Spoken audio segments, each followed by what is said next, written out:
अच्छा, जो लेक्चर 6 है हमारे पास, उसमें हमारे पास ये चीजें होंगी।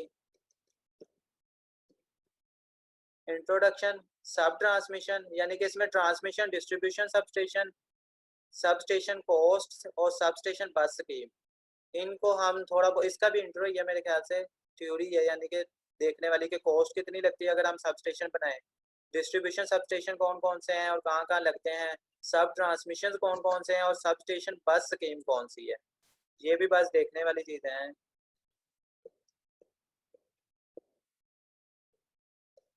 ये हमारे पास है डेफिनेशन डिस्ट्रीब्यूशन सिस्टम की, ब्रॉड डेफिनेशन, पहले भी एक डेफिनेशन पढ़ी थी लेकिन ये अच्छी वाली है। Electrical utility system that is between the bulk power source and the customer service switches. अब बल्क पावर हमारे पास कौन सी होती है? बल्क पावर हमारे पास होती है मेन। मेन का मतलब है जहाँ से हम शुरू करते हैं सिस्टम, लार्ज इंटरकनेक्टेड सर्किट, यानी कि एक सिस्टम हमारे पास सबसे पहले हमने बनाया था, उससे हमने जनरेशन की है, यानी कि आप इसे जनरेशन भी कह सकते हैं। आपके पास बल्क पावर सोर्स वो होगा जहाँ से आप जनरेट कर रहे हैं। बल्क का मतलब क्योंकि लार्ज पावर सिस्टम होता है जहाँ से आपका स्टार्टिंग पॉइंट होता है, तो स्टार्टिंग पॉइंट से लेकर सर्विस स्विचेस यहाँ पे, यानी कि आप यूज कर एंड यूजर इसे कह सकते हैं आप, एंड यूजर तक सारे का सारा आपका क्या हो रहा था? डिस्ट्रीब्यूट हो रहा था, डिस्ट्रीब्यूशन हो रही होती है। तो उसमें डिस्ट्रीब्यूशन के फिर लेवल्स होते हैं, जैसे सब ट्रांसमिशन होती है, डिस्ट्रीब्यूशन सबस्टेशन होते हैं, प्राइमरी फीडर्स होते हैं, डिस्ट्रीब्यूशन ट्रांसफार्मर्स होते हैं, ये सारे। यहाँ पे सिर्फ डिस्ट्रीब्यूशन सिस्टम पूरे, यानी कि ओवरऑल सिस्टम की बात चल रही है, सिर्फ डिस्ट्रीब्यूशन ट्रांसफार्मर वगैरह की बात नहीं चल रही। तो ये शुरू से लेकर एंड तक, यानी कि शुरू से मतलब जहाँ पे बल्क पावर सोर्स है हमारे पास, जहाँ से हम जनरेट कर रहे हैं, और जहाँ पे हम यूज कर रहे हैं सर्विस स्विचेस तक, वहां तक सारे का सारा ये डिस्ट्रीब्यूशन सिस्टम हमारे पास बनेगा। और उसकी फिगर भी है आगे, ये वाली, ये आप देखें यहाँ से, ये आपको नजर आ रहा होगा 132 केवी बल्क पावर सोर्स, यहाँ से यानी कि हमें मिल रही है सब ट्रांसमिशन। और इससे आगे एंड तक, ये एंड तक कंज्यूमर सर्विसेज, यानी कि जहाँ पे हम कंज्यूम करते हैं एंड यूजर, जो कि आपके 3 फेज भी हो सकते हैं, 1 फेज भी। 1 फेज के लिए 230 वोल्टेज नॉर्मली होते हैं, नॉमिनल वोल्टेज भी जिसे कहते हैं, और 3 फेज के लिए आपके पास नॉमिनल वोल्टेज 400 भी होते हैं, 415 भी, इसकी भी डिफरेंट रेटिंग्स होती हैं नॉमिनल वोल्टेज की, 3 फेज की, लेकिन ज्यादातर 400 के करीब ली जाती है नॉमिनल, और 1 फेज की 230 नॉमिनल वोल्टेज होते हैं। तो यहाँ तक ये जो आपका सिस्टम बना हुआ है इसे हम डिस्ट्रीब्यूशन सिस्टम कहेंगे, और ये सारा डिस्ट्रीब्यूशन के अंदर ही आ रहा है, यानी कि डिस्ट्रीब्यूशन सबस्टेशन हैं, प्राइमरी फीडर्स हैं, और डिस्ट्रीब्यूशन ट्रांसफार्मर्स हैं, ये वाला ट्रांसफार्मर का सिंबल है, ये सेकेंडरी फीडर्स हैं, और ये फिर कंज्यूमर सर्विसेज हैं।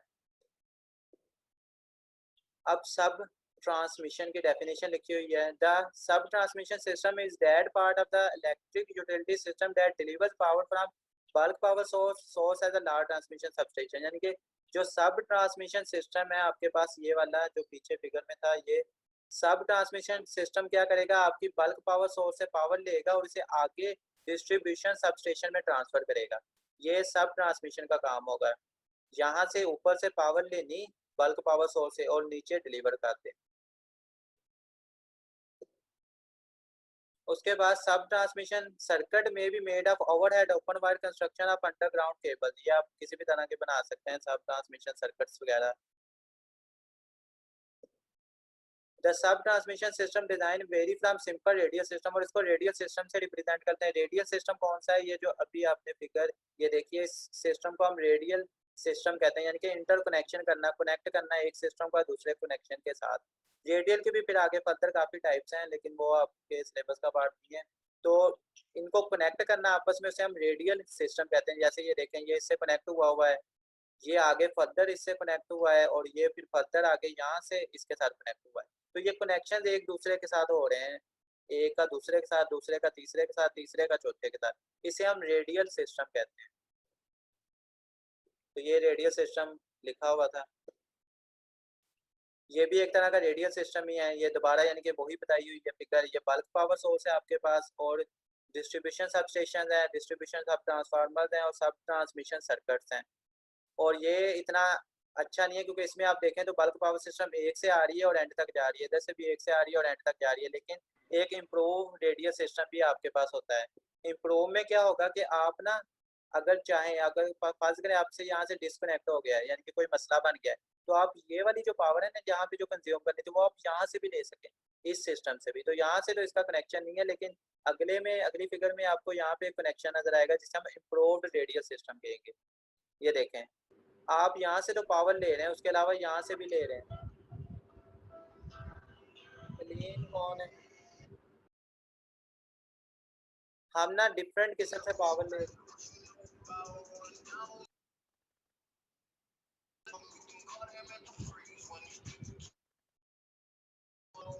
Yeah, I feel like an astronaut in the ocean. Like, yeah, that's true. I believe in G-O-D. Don't believe in T-H-O-T. She keep playing me dumb. I'm a player for fun. Y'all don't really know my man.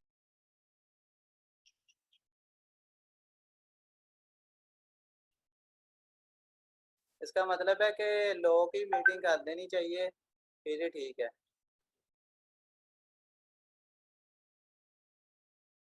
आप लोग सीधे तो होते नहीं है इस तरह से।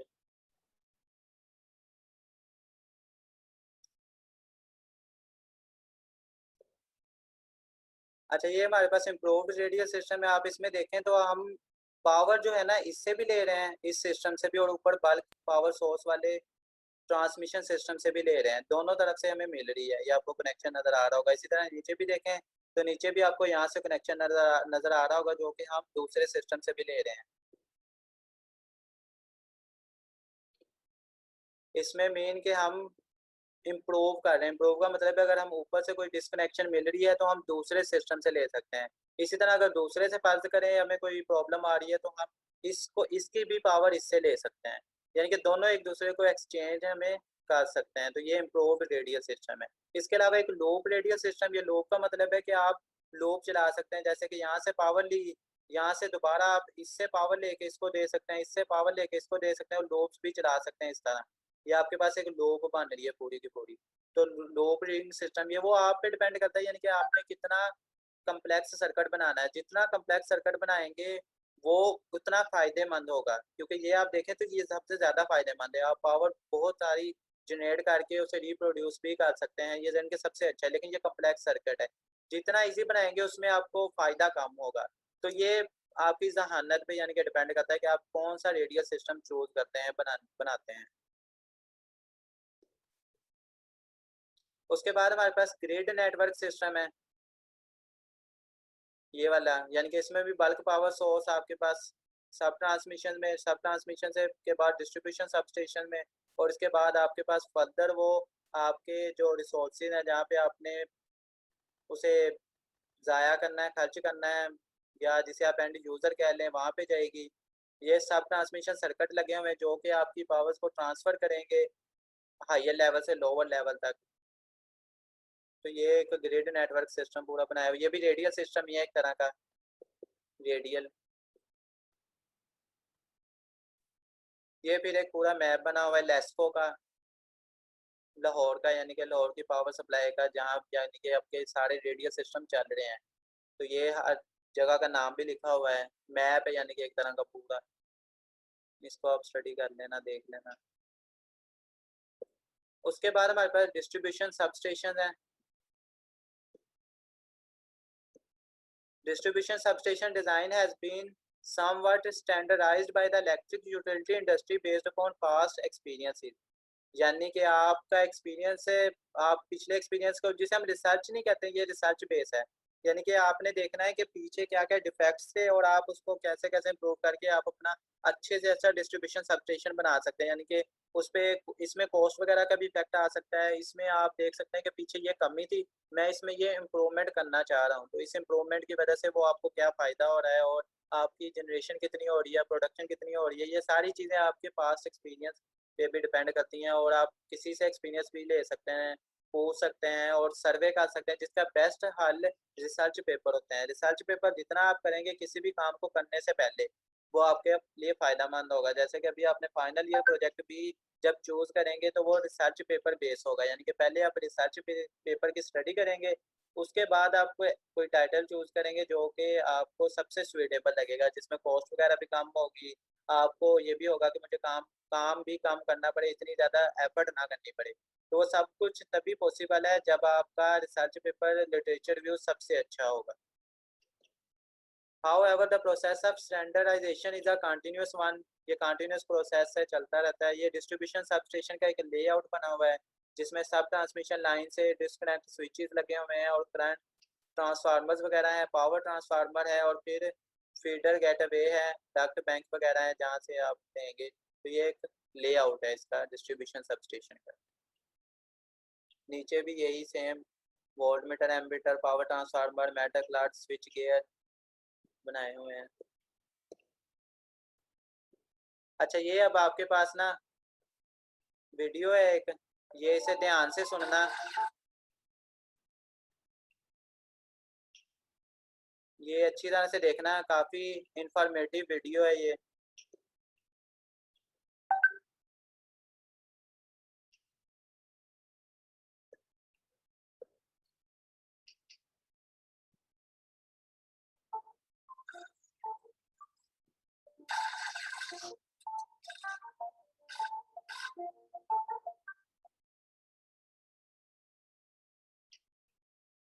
ये ट्रांसफार्मर में अब बताएंगे सारा कुछ के इनसाइड ट्रांसफार्मर में क्या क्या चीज़ें होती हैं, डिटेल से बताएंगे, दिखाएंगे भी. तो ये सबसे पहला पार्ट है आपका ट्रांसफार्मर मैग्नेटिक कोर. सबसे पहला पार्ट यही आपका होता है कोर का.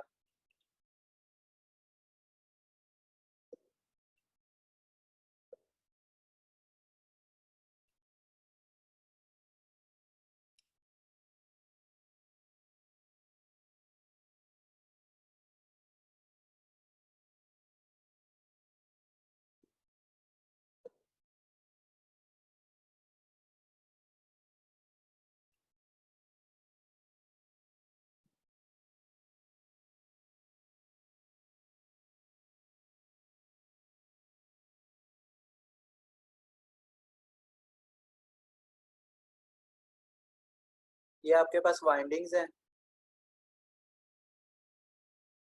और ये लो वोल्टेज वाइंडिंग है. ये आपके पास हाई वोल्टेज वाइंडिंग है.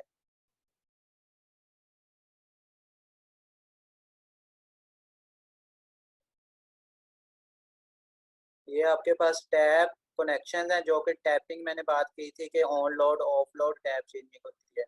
ये वही टैप है जिसको आप यानी कि एडजस्ट करते हैं मैनुअली भी, ऑटोमेटिकली भी. ऑफ लोड के लिए मैनुअली, ऑन लोड के लिए ऑटोमेटिक.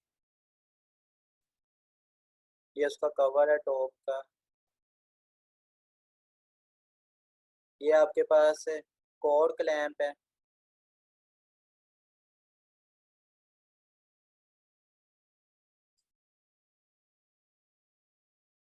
ये आपके पास लो वोल्टेज कनेक्शन हैं जिनके वो जो हमने शुरू में LV और HV पढ़ा था और मैंने कहा भी था कि एंड पे वीडियो आएगी उसकी.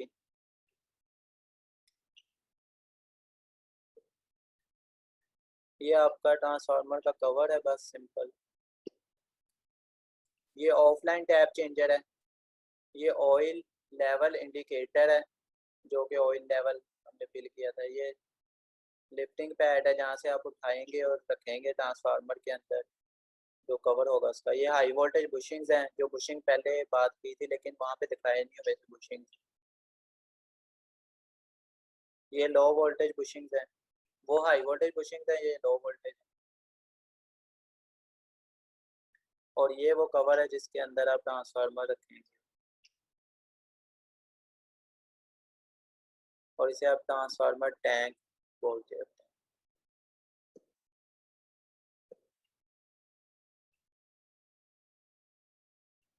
ये आपके पास एक वीडियो थी इंटरनल सिंपल सी, काफ़ी अच्छी है, इंफॉर्मेटिव है. उसके बाद डिस्ट्रीब्यूशन सबस्टेशन है हमारे पास. टिपिकल सबस्टेशन में इंक्लूड द फॉलोइंग इक्विपमेंट. ये हमारे पास कुछ इक्विपमेंट होते हैं: power transformer, circuit breaker, disconnecting switches. ये सारी हमारी सेफ्टी डिवाइसेस हैं.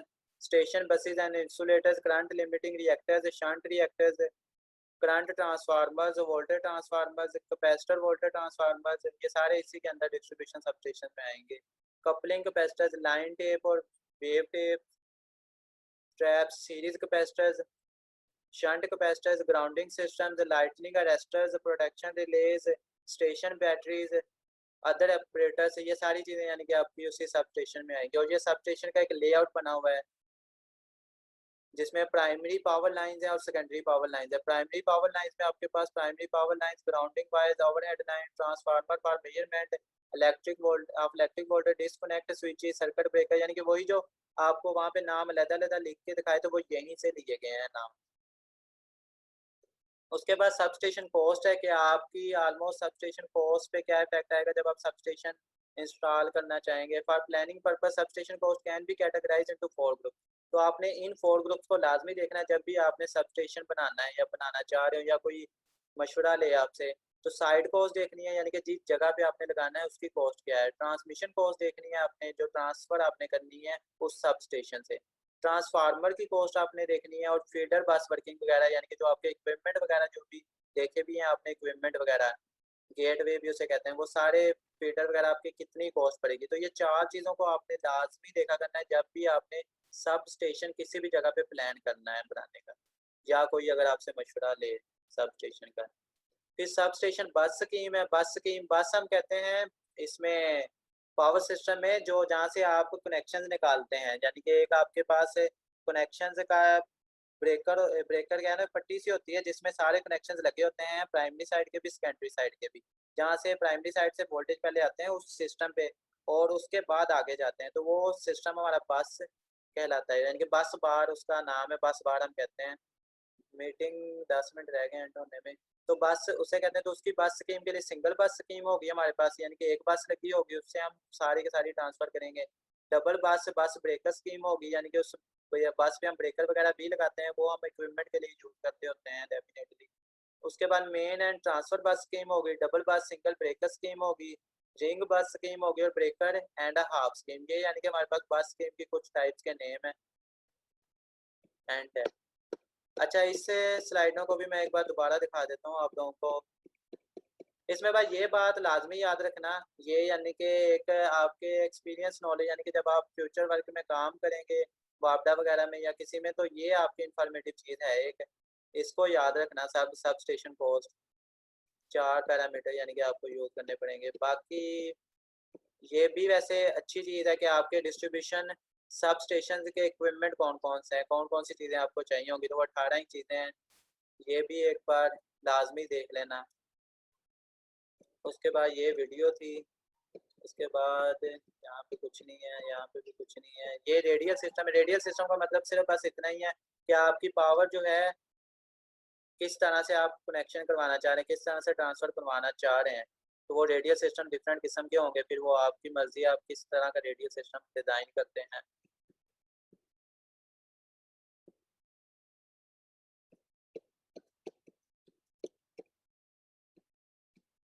बस ये था लेक्चर 6 में भी, यानी कि कोई पेपर पॉइंट ऑफ व्यू से कोई चीज़ नहीं है।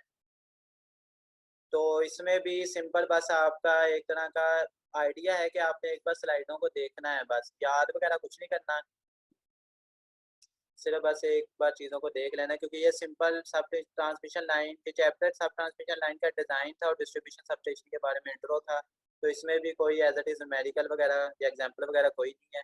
तो लेक्चर 5 और 6 यानी कि जो आज मैंने करवाए हैं वो सिंपल बस आप लोगों ने एक नज़र स्लाइडों को देखना है, उसमें याद या पेपर पॉइंट ऑफ व्यू से कोई चीज़ नहीं है। तो आज तक का हमारे 6 लेक्चर हो गए हैं कोर्स आउटलाइन के अकॉर्डिंग। उनमें से सिर्फ 2, 3 और 4 लेक्चर हैं जो आप लोगों ने अच्छी तरह से करने हैं।